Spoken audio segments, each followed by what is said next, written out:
Welcome to How to Survive, the show that helps you survive the things that might kill you. Like passing kidney stones, or being on a bridge as it's collapsing, or getting lost in the desert. And the stuff that just makes you wish you were dead. Like an unwanted surprise party, or your zipper being down, or being stranded in the desert on a date. Ugh. That sounds awful. I don't like it. No. I don't. I think the only solution is, of course, to play the song. Yeah. Yeah, let's do it. Only solution.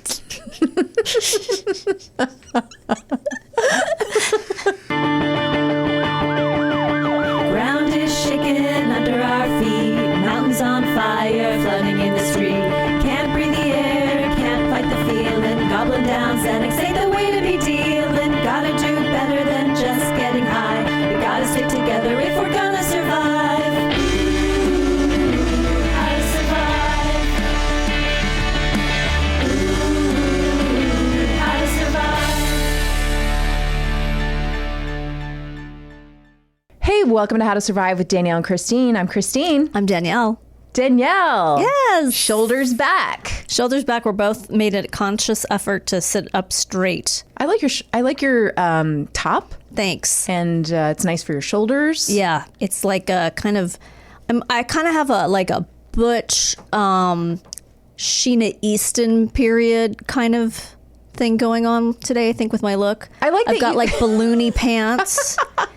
Balloony pants, but then wide Yeah. shoulders. I like that you think that you could do anything that would look butch. Like you're so dainty and feminine. I know, but I sometimes I just feel like I'm Chachi. You're I mean, honestly, wrap a bandana around my jean leg. I think that would probably look Scott cute. Baio. So today was, we are recording this ahead of time to accommodate our summer plans, but today was my son's first day of summer vacation. Same with our kids. No, yesterday was my son's first day, right? Because your kids got out yesterday. Yeah, weird. They had to go one day. So weird.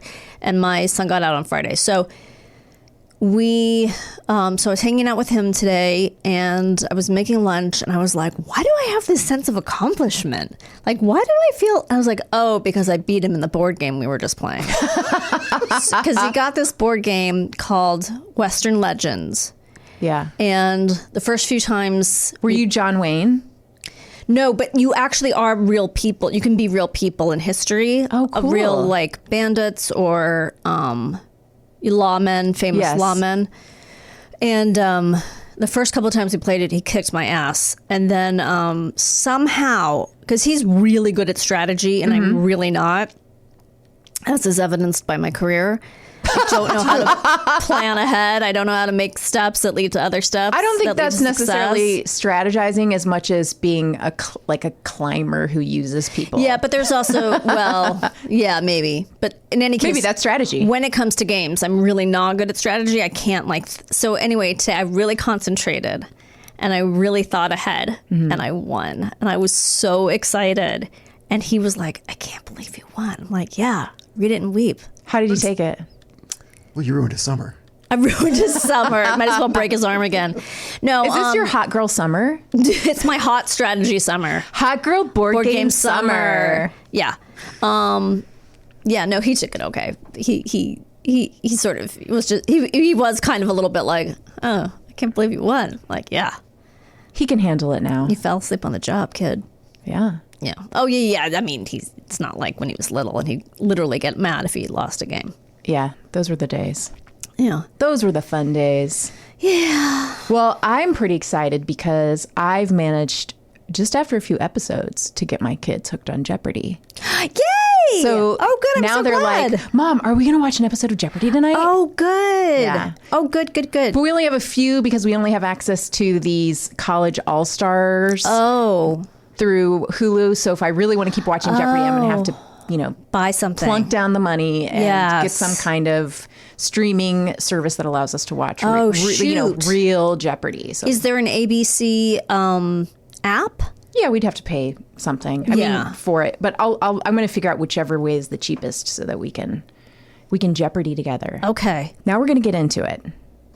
Yeah. The topic at hand. Right. Danielle, Yes. are you ready to learn about survival in the desert?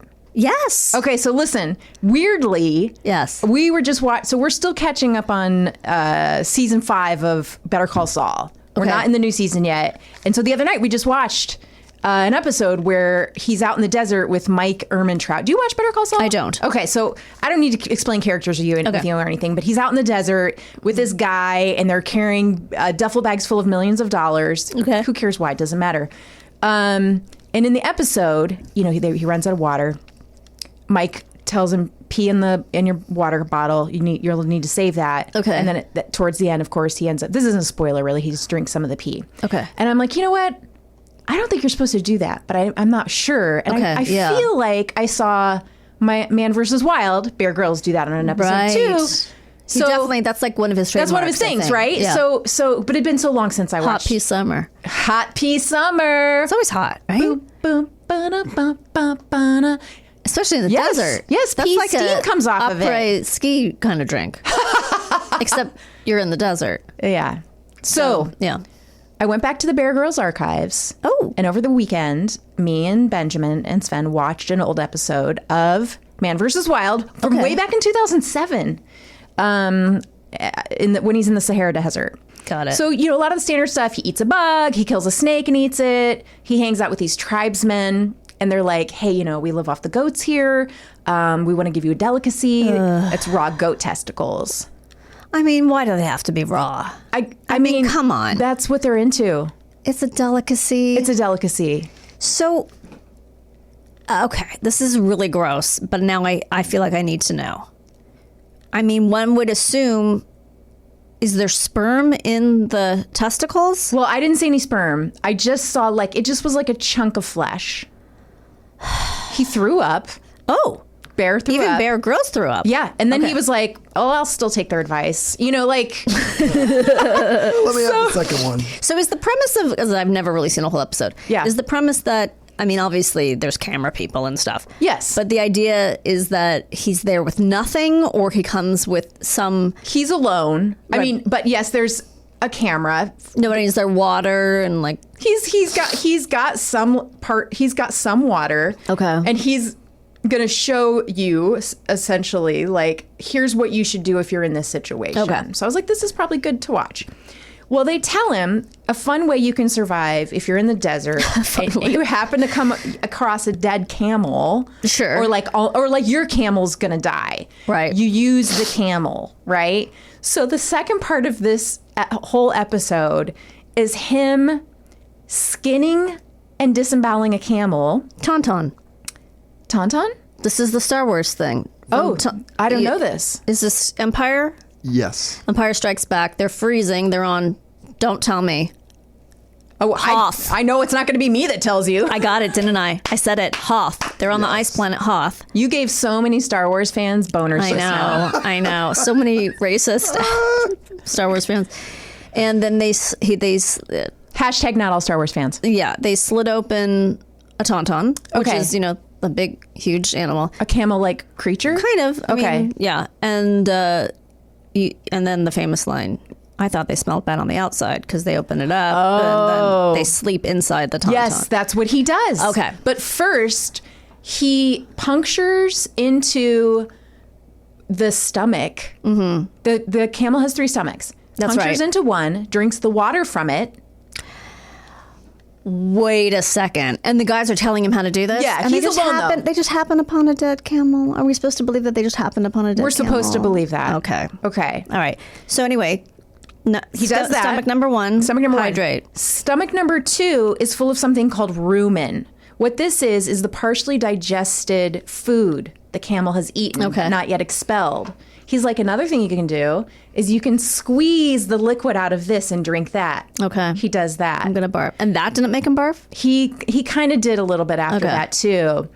And then he gets inside the camel, shows you can get in. Oh, first he pulls all the intestines out, and then he drags them really far away because you're drawing prey with all these guts. No, so that you makes pull them sense. away from where you're going to sleep. Oh, okay. And then the Must other be thing, really heavy, even without the he's 3 just stomachs. dragging and the... like it looks like thousands of feet of tubes and gut stuff.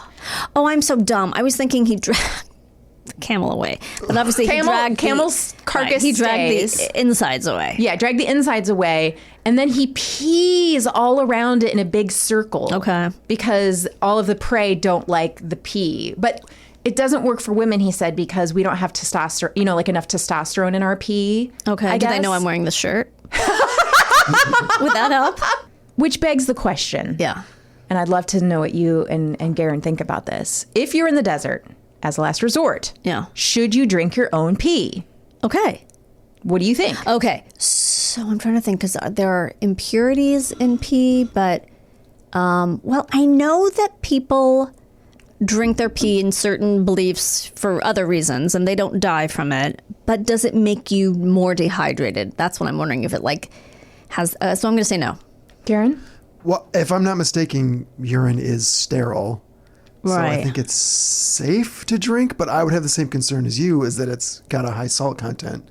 So it would make you more thirsty. So are you going with yes or no?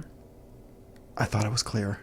You weren't. I don't know. I would say yes. There's a lot of money on the line. So you're going to say yes? I'm going to say yes. You can, and you're going to say no. Don't. Okay. Here, I'm going to give you some information that's important. Okay. Urine is usually around 95% water with a mix of byproducts including sodium, chloride, and urea. Seawater, by comparison, is 96.5% water and 3.5% sodium and chloride. So drinking urine is basically like drinking seawater. It's going to dehydrate you, which is the opposite of what you want. So it's safe. Okay. So, to make matters worse, if you keep drinking it, the severe dehydration can trigger abnormally low blood pressure. Low blood pressure means less blood flow to vital organs like your heart, lungs, and kidneys, which can be damaged or fail as a result.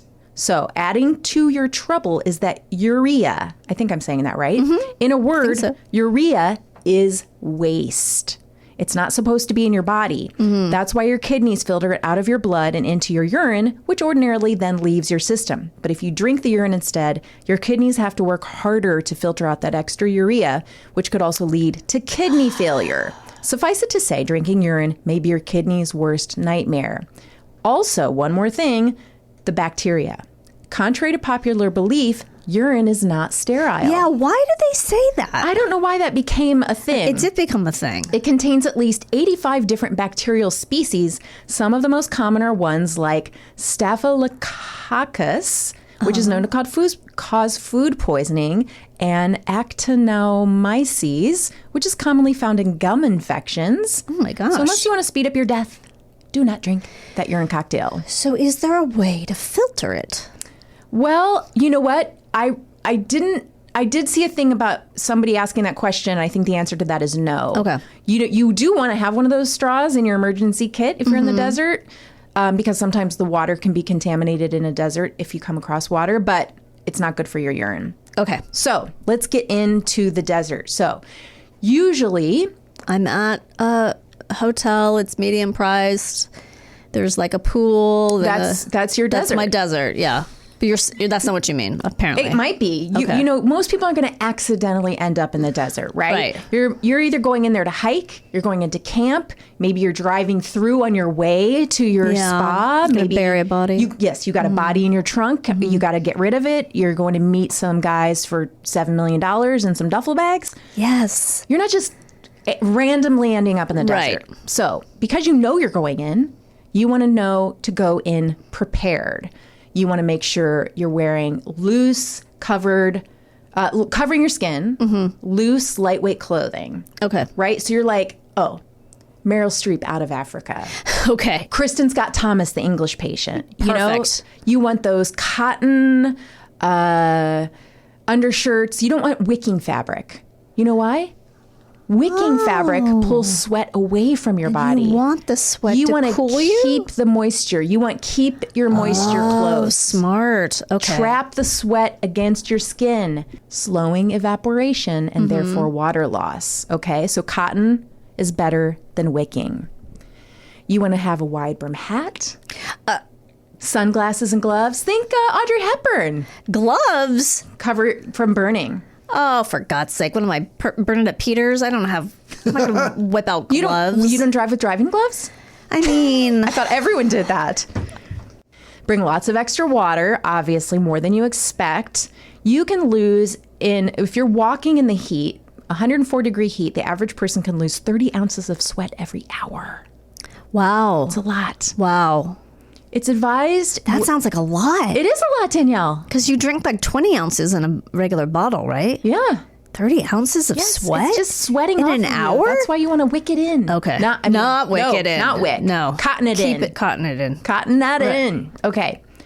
When you travel in your car and you've got your water, extra water, put it in different containers because if you have a leak, you don't want to lose all your water. Smart. Oh, that's so smart. I love that. It's a good tip. Yeah. So you went in prepared, yet disaster struck, Danielle. Mm-hmm. You got lost off the trail. Your car broke down. Maybe you started off at one of those bachelorette parties in Vegas. Yes. You know those kind where you got the penis hat? Right. Lollipops shaped like penises. Everything's penis shaped. It's so funny because when you get married, you get to finally see a penis. The first time. Right. But those are just... That's why Those are just bachelorette getting parties ready. are associated with penises. Because penises are the best. Right. So you're wearing all the penis accoutrement, and then you just wake up in the desert, and you're like, how did I get here? Right. And you're just in the desert, penis hat. Okay. Rule number 1. Is it a wide-brimmed penis hat? Yeah, it's the big kind that's like foam. Yeah. Like that people wear to the sporting events, and it's With usually big a balls. finger. Yeah. But instead, it's a big uncircumcised penis. Right. And the balls act as the shade. The balls are hairy. Oh, I don't know if I needed that, but okay.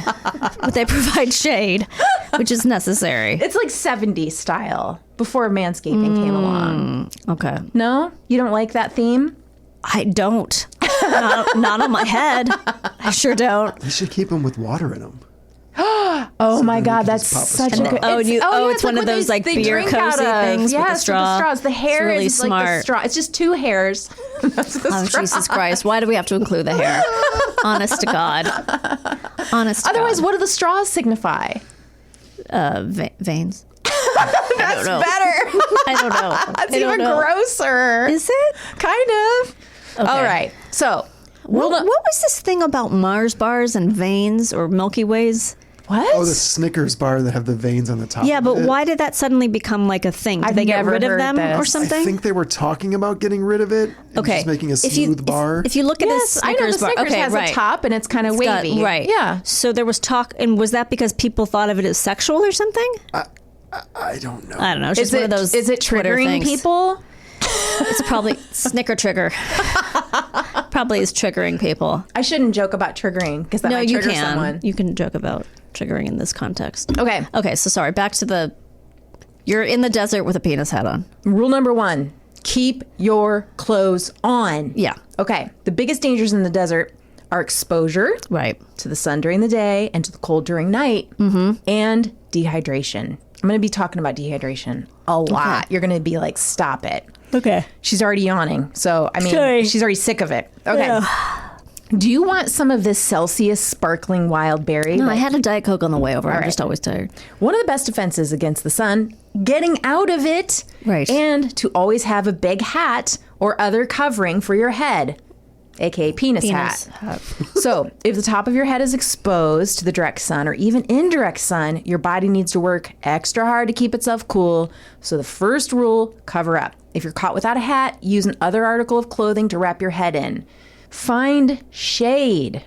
So, either find yourself some shade. If you have things with you and you can make a shade shelter, great. If you don't, you're going to look for small shrubs or cactus, just anything that you can be in that can give you some break from that unrelenting sun. A ravine, a rock outcropping. You just want to be out of the sun during the day so at night you can travel or the cooler hours of the morning or evening. Okay. This might seem counterintuitive, Danielle. Make a fire. Interesting. Okay. You're not going to want to freeze in the night. Yeah, the desert gets very cold at night. Yeah, a lot of people who come here to visit from the Midwest are surprised by how cold it is at night. Also surprised by air conditioning inside. Well, it does get very hot. It does get very cold inside the air conditioning. Okay. Yes. Always need a sweater. Okay. Make a fire at night, help you keep warm, and serves as a signal to rescuers trying to find you. Okay, you know what makes a good kindling? What? Animal droppings. Oh! So Okay. you can light up that poop All right. and make yourself a fire. Now, Interesting. Any kind. your own, cat. probably, if you have to. Why not? I mean, Probably not getting rid of much, but no, there's not much coming out except that sweat. So here's some ways to find some water sources. If there's been a rainstorm recently, you might find some pockets of water in rock outcrops or flat stone surfaces. Okay, but more likely you're going to have to search for some groundwater. okay. Following animal tracks, birds circling around something, or even flying insects. These are all signs of water. Okay. Walk to the greenest vegetation you can see, large plants with wide leaves, dry riverbeds upstream, and look for a depression, especially on the outside edge of a bend, which I don't really know. That doesn't tell me much. I don't know what a bend is. I know guess you're coming around it, but I don't know what it is. Right? Right.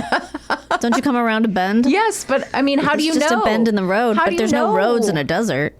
Look for a depression, especially on the outside edge of a bend. Okay. That's you might as well be speaking French. Okay. Look for a slope of a hard, non-porous rock where rainwater will run into the soil. Dig in the sand or soil at the base of this slope. Okay. Here's some other places you can find water.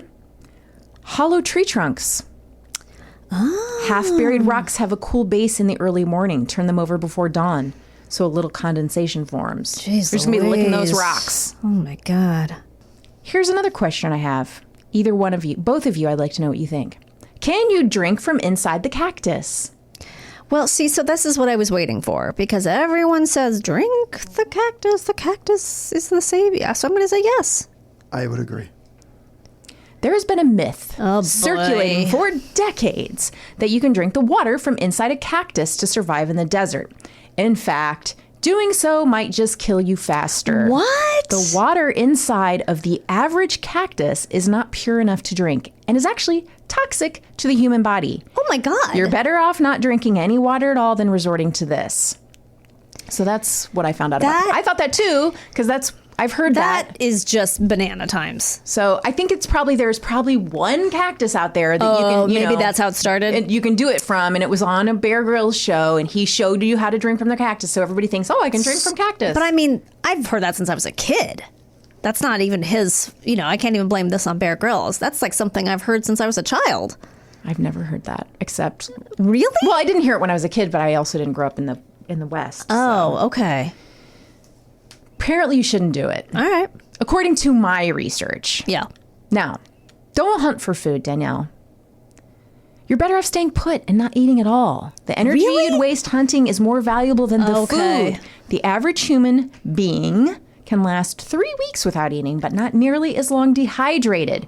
Keeping water inside your body rather than sweating it out is a better goal for survival. All right. Make your mark, Danielle. If you've decided to move toward getting back to civilization, be sure to mark. So the choice is getting back to civilization or not getting back to civilization? You kind of at some Becoming point a desert person? At some point, you have to decide how long am I going to stay here and hope Right. that somebody comes to find me. It doesn't seem like it's happening. Should I risk trying to get out of here? Okay. Because you can die pretty fast moving in the desert. You got to weigh those options, and only you know what's the best choice. Right. So you're like, okay, I'm going to start moving. Mark your original location and direction of travel using rocks, sticks, scratching it into the ground. If you have the means, leave a message for anyone who might stumble across it. So that way, somebody can trace your whereabouts. Right. That's all right? smart. Now, I have one more tip. Stay high. What? That's right. Stay high. You're in the desert. Better get high. One of the biggest threats in the desert is actually flash flooding. Ditches, arroyos, and canyons can fill quickly with water and cover you before you realize what's happening. But I thought it was a desert. I know, I thought desert means no water. I'm confused. they're both. They're both? They're water and no water? Exactly. Okay. Water can come in really fast. Okay. Drowning actually kills more people in the desert than dehydration. No way. I said it, and I'm not taking it back. You went there. I did. You put your toe over that line. I did. Keep to high ground and avoid any place that could spell doom during a torrential downpour. you might find shade in one of those places and think, I'm just going to tuck in and have a little sleep. Well, I can't eat, can't drink, can't walk. Just keep in mind, it might drown you. Might drown you that way. Okay, so look for high ground with something to cover you. Exactly. Are you ready for an insane survival story? Yes, always. All right. This is from offgridweb.com. Alone in the Sahara, their survival story of Mauro Prosperi. He's Italian. You're kidding. So, thank you, Patrick McCarthy, who wrote this story that I'm going to be stealing information from. I don't know how much you know about the Sahara or Sahara, however you like to say it. I'm going to say Sahara. I don't know much. It's 3.6 million square miles. What? Nearly as large as the United States, including Alaska. The surface temperature of the Sahara's dunes has been measured at more than 180 degrees.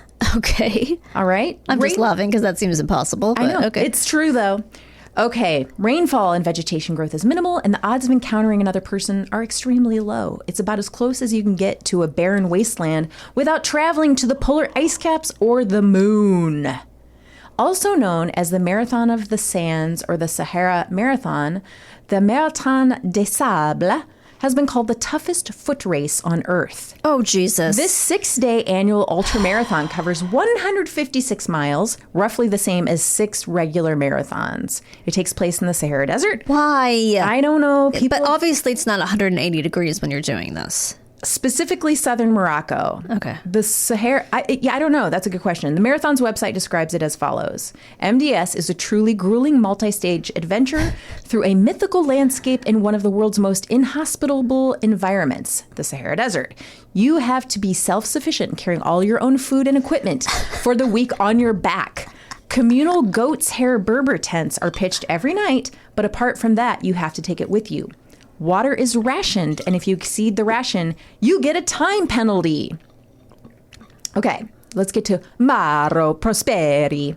In 1994, Italian police officer and former Olympic pentathlete Mauro Prosperi was looking to push his physical limits. Apparently. At the time, he was 39 years old and married with 3 young children. He recalled his reaction to learning about the infamously difficult ultramarathon. I love a challenge, so I started training immediately, running 25 miles a day, reducing the amount of water I was drinking to get used to dehydration. I was never home. My wife...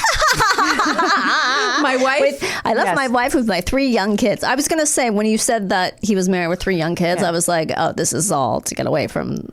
They're divorced now. No side kidding. note. Yeah. Remember when you could just go out for cigarettes? This guy's got to train for a freaking 6 marathons in the desert. My wife, Cinzia, thought I was insane. The race is so risky that you have to sign a form to say where you want your body to be sent in case you die. Oh. Okay, where it went wrong. The 4th day of the Marathon des Sables constitutes its longest single stage with a 57-mile trek through the desert between campsites. On April 14th, 1994, blistering sun elevated temperatures to 115 degrees. Oh my God. Prosperi passed the 3rd checkpoint 20 miles into the day's journey. Okay. Per regulations, he picked up his allotted 2-liter ration of water and continued running. Shortly after 1... Oh, so you are running. Because I was like, when you first said it, I was like, oh my God, they're running. And then I was like, well, of course they're not running. They're like hiking and walking, and they're running with all this stuff on their back? Yes. Okay. High winds brought on an unexpected sandstorm that caused organizers to pause the race for the day. Other competitors waited out the storm and eventually made it to the 4th checkpoint by nightfall, but Mauro Prosperi had disappeared. The following morning, ground and air search parties were sent out to look for him. The Moroccan military and Bedouin trackers aided in the search. However, they found no trace of Prosperi. In a 1998 interview with Men's Journal, Prosperi recounted what happened that day. When the sandstorm started to blow, I lost sight of everyone else. I kept running, though, because I thought I could see the trail. I was in 7th place and didn't want to lose my standing. It was nearly dark before the winds relented. I started running again, but after a few minutes, it occurred to me that I'd lost the trail. Prosperi says he backtracked for hours, but it soon became too dark to continue. searching for the trail markers. He made camp and resumed the search at dawn, only to find his surroundings completely unfamiliar. He had little food and almost no water left. He also, I read in another article about this, that during the sandstorm, it cut the inside of his nose and down his throat. The sand becomes like razors. Oh, it's like using a exfoliator, but inside your orifices. Yes, okay. He was smooth everywhere. So smooth. Following race guidelines to remain stationary and wait for rescue, Prosperi sat on the sand dune all day. In the afternoon, he says, a rescue helicopter flew almost directly above his position, but failed to notice him. Wow. The next day, he decided to begin walking again. He later told the BBC, I had a compass and a map, so I thought I could navigate perfectly well, but without points of reference, it's a lot more complicated. In the distance, Prosperi noticed what appeared to be a solitary structure. As he approached, he recognized it as a marabout shrine, an abandoned tomb for a Muslim religious leader. Okay. Although there was no rescue to be found here, the shrine provided shade and other resources. In an attempt to stay hydrated, he sucked on wet wipes from his pack. Wait. Don't wet wipes have chemicals in them and soap? Yeah, but they're wet. They gave moisture. Oh, gross. Licked morning dew off rocks and drank his own urine while it remained relatively clear. He also used urine to rehydrate and cook the freeze-dried food in his pack, since no other water was available. Hey, that's pretty smart. While atop the shrine, he noted a colony of bats within the tower. Ooh. By removing their heads with his pocket knife, sucking their blood, and eating their insides raw, Prosperi nourished himself. Wait. First of all, how do you catch a bat? I know. I mean... So he caught it. Yeah. Multiple bats. Yes. But I thought he had all this food. How long is he out there? He can't just survive on the I don't think he had that much food, because it's only like enough, I guess, to get through that day, and then maybe you pick up more rations. Okay, so he ran out of food. Did he cook the bats? No, eating their insides raw. Can't that kill you? I mean, I would think that we got COVID? That's exactly how we got COVID. Yeah, this guy's treating the desert like a wet market. He's patient zero. Yeah. You guys, I haven't gotten to the end. But okay, sorry, we jumped the gun. He is COVID patient zero. COVID 1. He further drew upon bird eggs, beetles, and lizards he found near the shrine as food, absorbing any moisture from these animals by cooking the flesh. Okay. I don't know why he didn't cook the bats. I guess he just was like, Like he thought it was like a go-gurt. He used the bats as go-gurts. Yeah. Having failed to attract help, Prosperi wrote a farewell message to his family with a piece of charcoal. Using his pocket knife, he attempted to end his life by cutting his wrists with the intention of exsanguination. Oh, that's the exsanguination. Angelina Jolie's perfume that she sells in Japan. It's so weird. He lay down in the shrine and awaited an overnight death. Prosperi recounted his motivations in an interview in 2014. I was very depressed. I was convinced I was going to die and that this was going to be a long, agonizing... That doesn't sound Italian I was going to say, now I understand why he drank the blood of a bat, because he's Dracula. I'm sorry. I thought I was going to be able to do it. You had it for a few words. I had it for like 3 words and then it left. It's hard to do it. Italian's, I guess, hard. I don't know.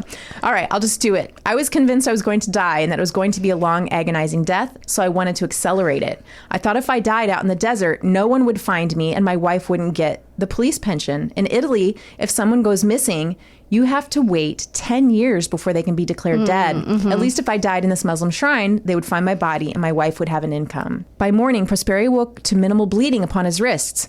Due to the shallow depth of the incisions he cut and his high level of dehydration, the blood within his veins had clotted instead of freely flowing, ensuring his survival. Oh my God. Prosperi said that this experience aided him in regaining confidence and determination to continue. Wow. So then he was like, you know what? I'm going to try to just survive. I'm going to try to leave and go find help. Right. So it's sort of, I'm not a religious person, but that's sort of wild that he's like in this mosque. He's in a shrine. Yeah.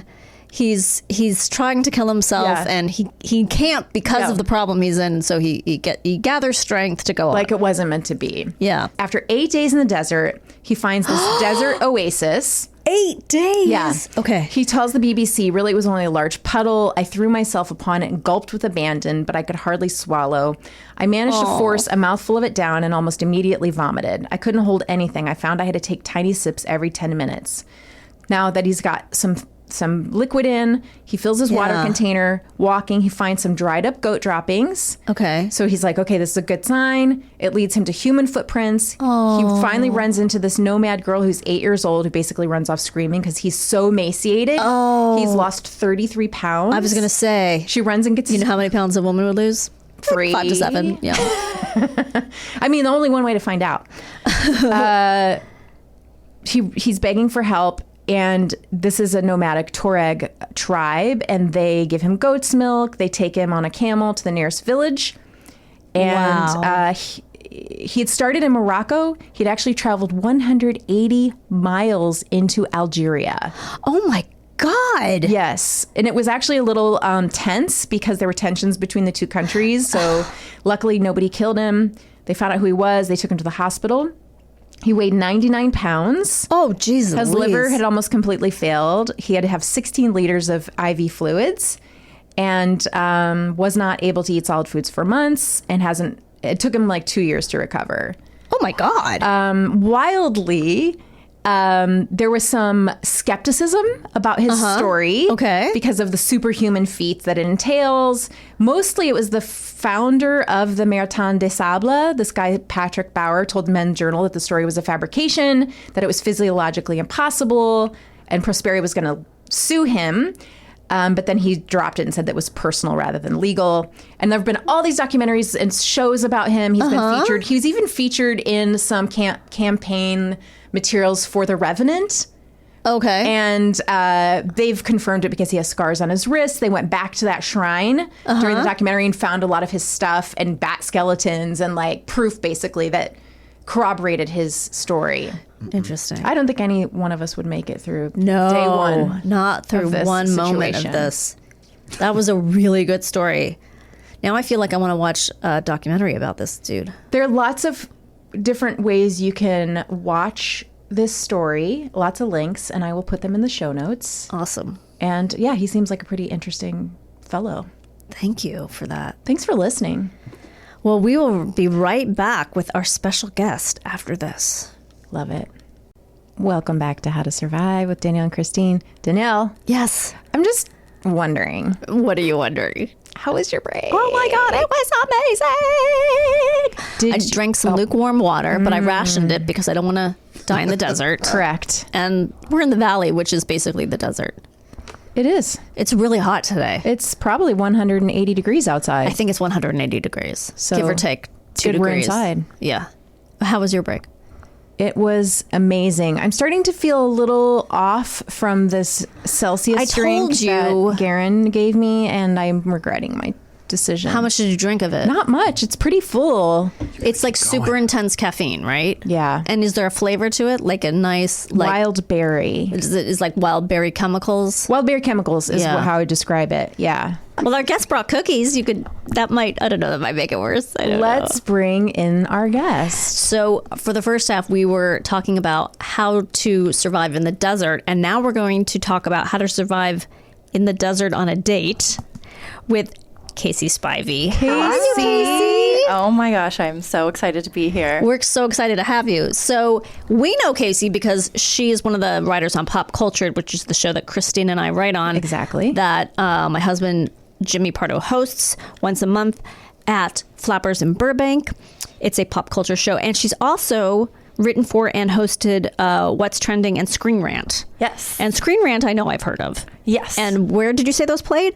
Oh, on the internet. Okay, on the internet. Okay. Where everything plays. No, Screen Rant's like a movie news thing. And then What's Trending not only played on the internet, but also played in gas stations. I mean, so prestigious. So I'm so, I feel like I've seen humbled. you. Do you think so? I feel like I have my too. Gas. I thought Little you United looked familiar. Oil. Yeah, actually. Nice. Do they have an exclusive with United? Sure do. I walk around, I'm like, anyone want autographs? As you're filling your gas tank? Yeah.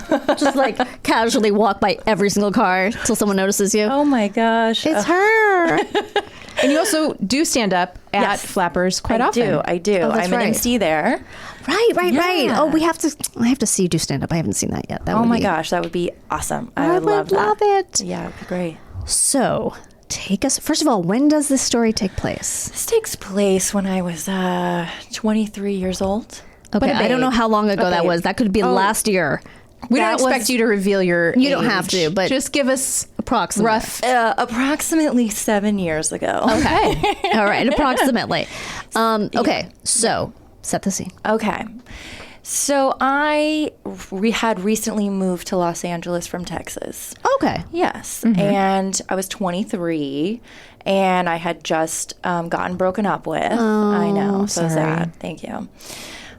It happens. But, after a long-term relationship? Yeah, after about a year-long relationship. Oh, boy. I know. And I was 23. I thought I was like set. And then, of course, plans changed. Yeah. So I had done this, like, I was in this, like, you know what, I'm going to get my act together and, like, be really cool and, like, become, like, make him jealous and stuff. And so I was like, I'm going to do a photo shoot.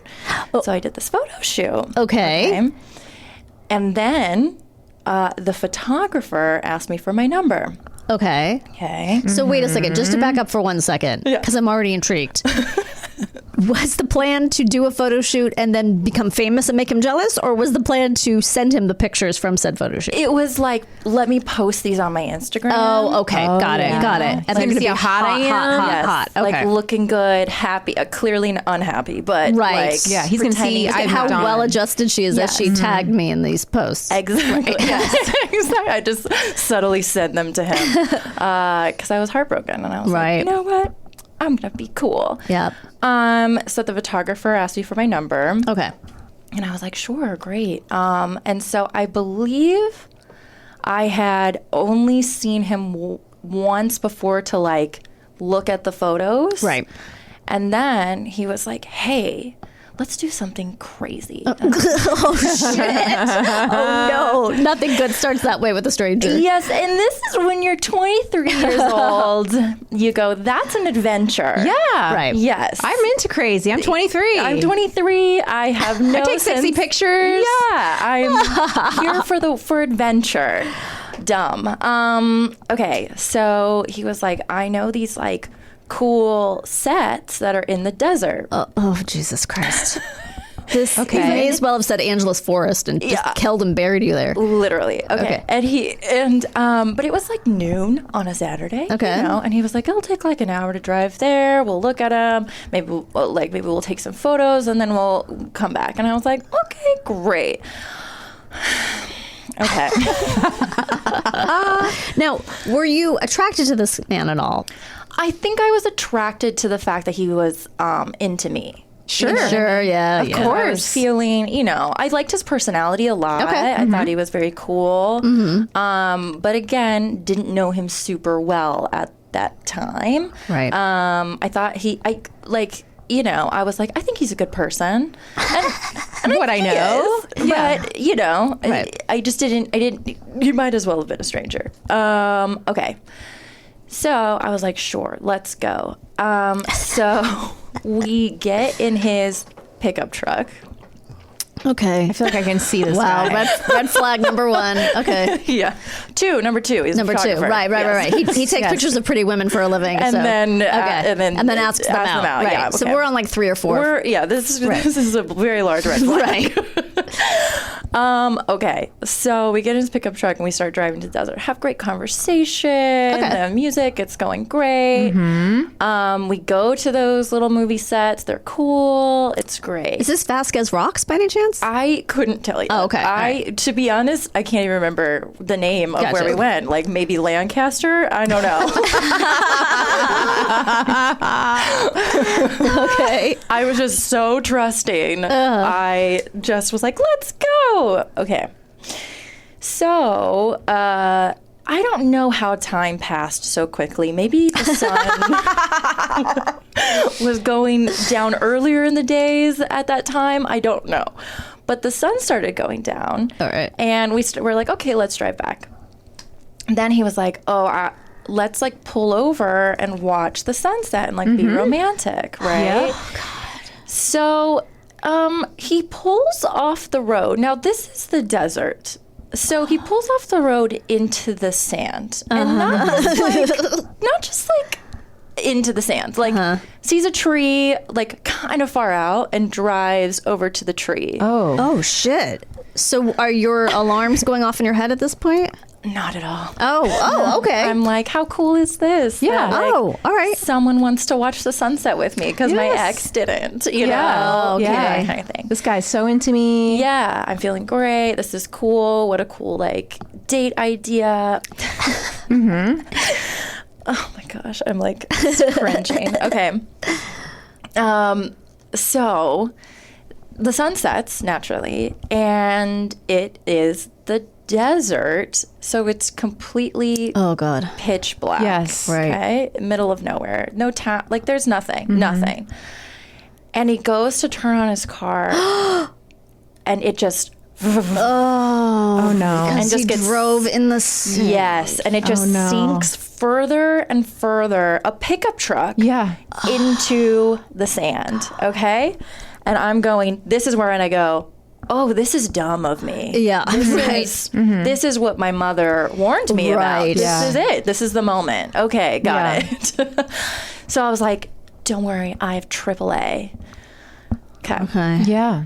So I call AAA. And, okay. One question. How old is he? Oh, Oh my really God. good question. Like 35. Oh, Jesus Yes, Christ. awful. Very good question, Chris. That is, yes, okay. So he's 35 he should have known better. and doesn't have AAA. also doesn't have, you're so right. Oh my Okay, gosh. just- That's a really good, No,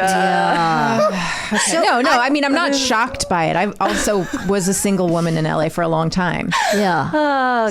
okay, yeah, that is also a very good point. Okay, so we're using my AAA, and they're like, okay, great, we'll come on out. And of course, it takes like 45 minutes, right, for it to Okay, arrive. yeah. Okay.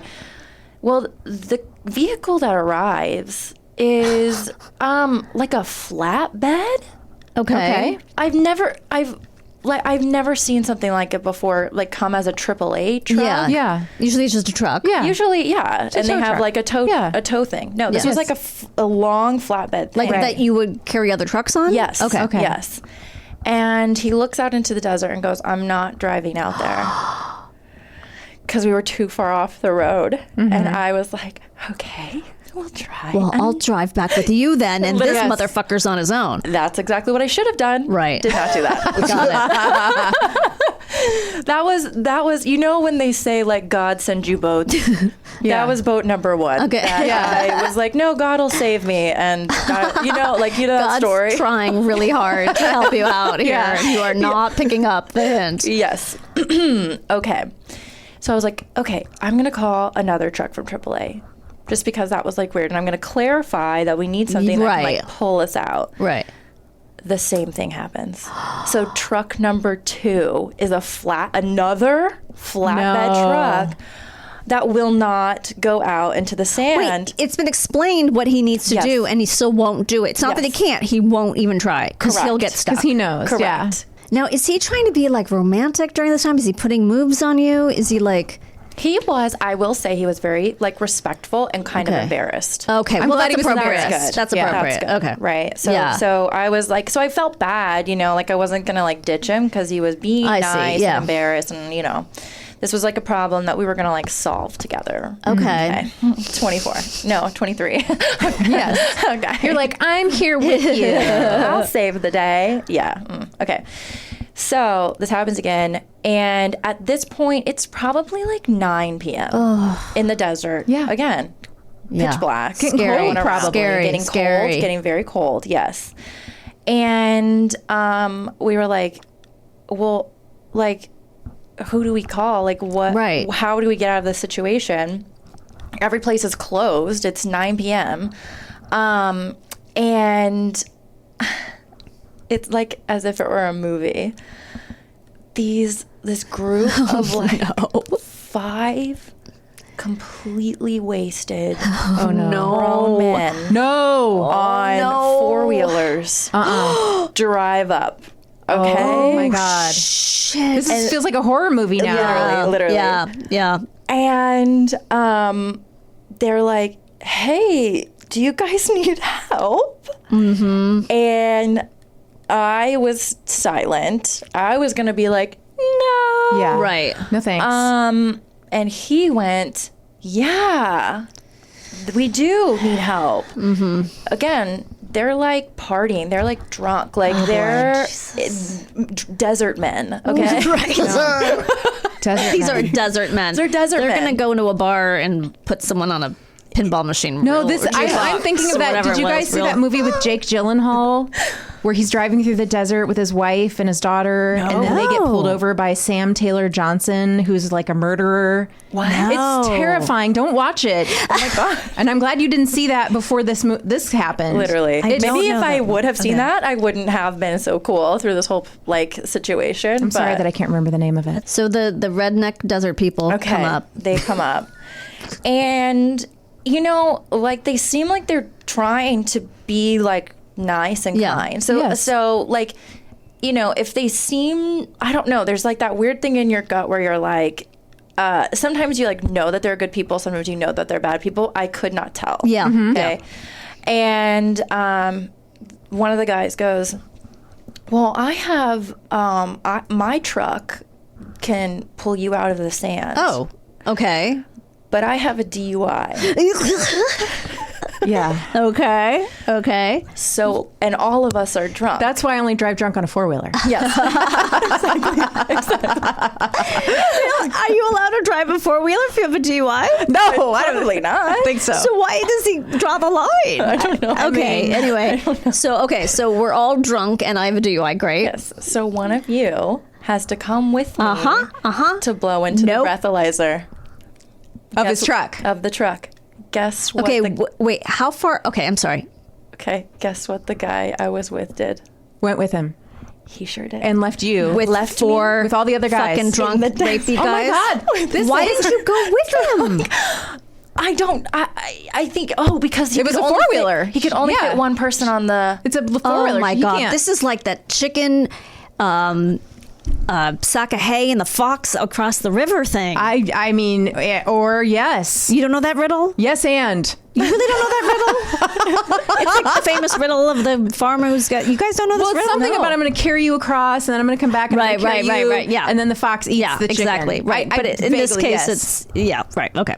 Oh my All right. gosh, I'm so he scared leaves for you to be raped by 4 trash people. And fun You know, first you're date. you're really offending redneck desert I trash know, people I'm sorry. right now. I'm sorry.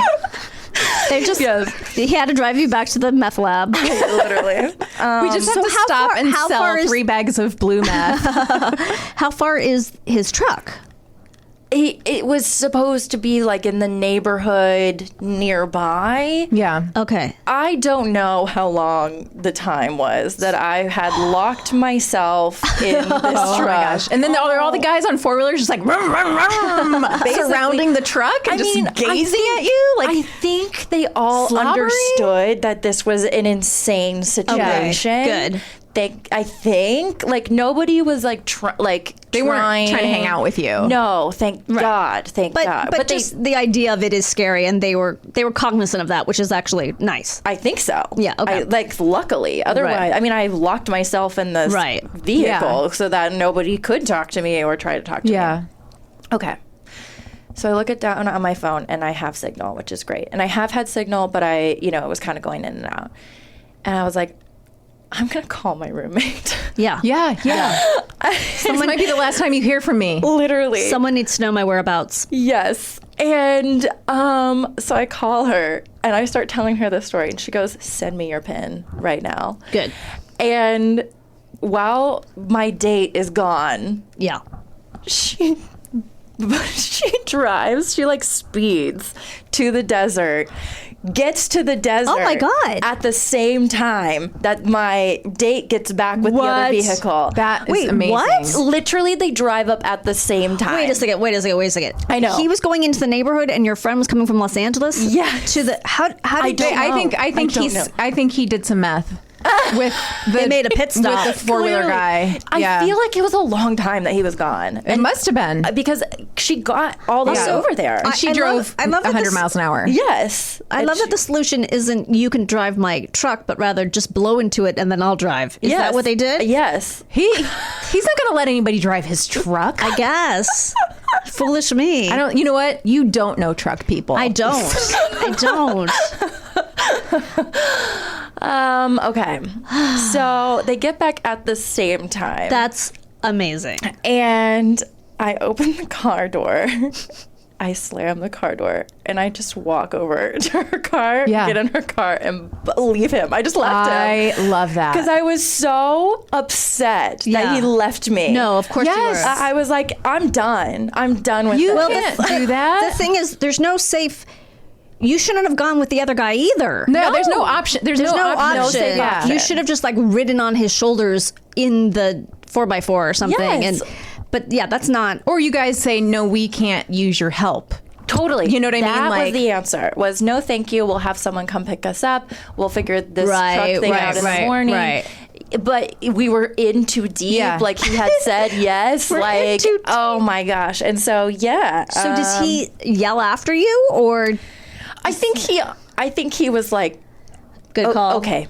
Yeah, I fucked this up pretty badly. Yes. I can see that. Yes. I don't even need hindsight. I can see it now. I don't even need hindsight. Present is 2020.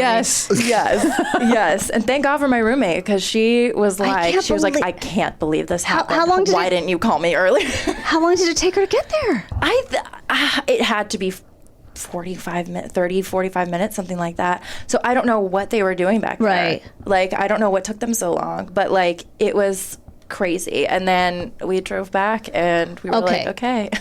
So you're in the car. Yes. Are you laughing? Are you crying? Are you shaking? What is going through your head at this point? I think that as soon as he left me and I was sitting in that vehicle by myself, like literally like being like, this could be the end. Like, this is the situation. I was like, I'm never doing this again. This was so dumb. If I get out of this situation, like, I think I was praying. I was like, God, I promise I will never do something dumb like this again. So when I was in the car with her, we were just kind of like, well, that was dumb.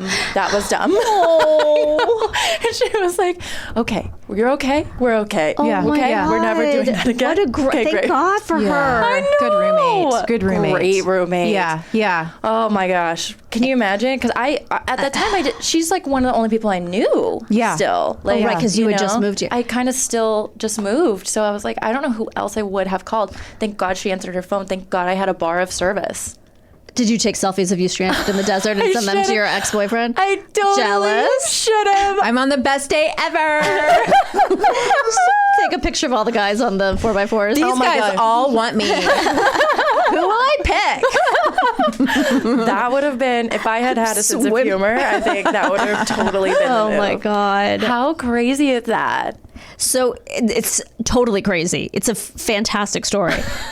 Did the guy ever contact you again? He did. Okay. I think he felt really, really bad about it. Right. It was crazy, and I'm glad I survived. Casey, I'm so glad you survived, and I'm glad you're here on our show to tell it because that was an amazing story. Great story. That had everything. Yeah, honestly, did. Really, that was fantastic. Yeah, don't go to the desert with men you don't know very well. That's and men start. Don't leave women alone. No, a-holes. In a truck surrounded by drunk men on four-whilers. No. Thank you so much for coming. Oh my gosh, my pleasure. Happy to share my trauma. Oh my God. It was hysterical though. And we will be right back with what did we learn today? Danielle.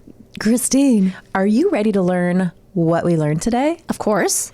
Butch Sheena Easton is the new trend. Who's got the look? Danielle does. That's right. Who's got the look? You've got the look. Showing up to be cooking with my book. Okay. Yeah, I don't know the words either. Danielle Koenig, Queen Mother of the Nerds. Yes, because my Star Wars references. Don't drink your pee. It'll dry you out. Yep. So if you are right now preparing to drink your own pee, don't do it. Spill it out. Contrary to common beliefs, urine is not sterile.